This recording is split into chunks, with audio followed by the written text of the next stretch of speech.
Picture this: a cold winter morning in 1692, Salem Village, Massachusetts. The air is thick with fear and whispers travel from house to house like a contagious disease.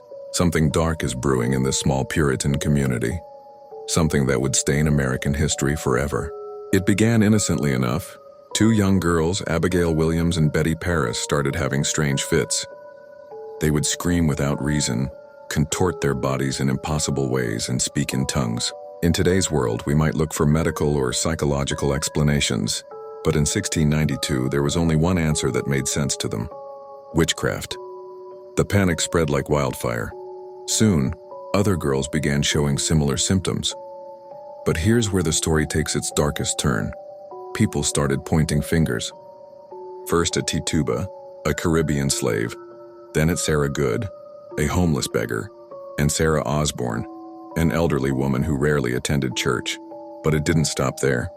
Oh no, it was just the beginning.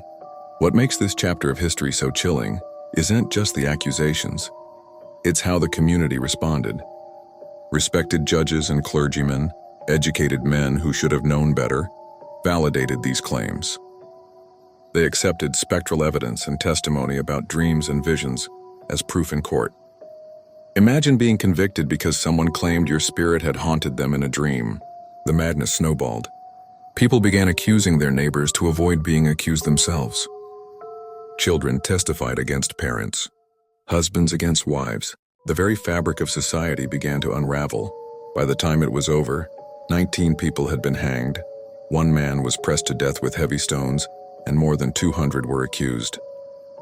But here's what's truly haunting. This wasn't some distant medieval time. This happened in colonial America, in an educated community, among people who considered themselves enlightened. The Salem witch trials remind us how quickly fear can poison a society, how easily suspicion can override reason. Even more unsettling? The patterns we saw in Salem: mass hysteria, false accusations, the breakdown of justice.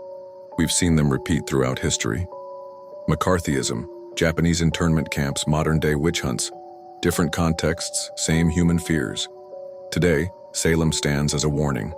When we let fear override our reason, when we sacrifice justice for security, when we turn against our neighbors, we risk repeating those dark days of 1692. It's a reminder that the real evil isn't witchcraft. It's the darkness that can lurk in human hearts when fear takes control. The next time you hear someone say witch hunt, remember Salem.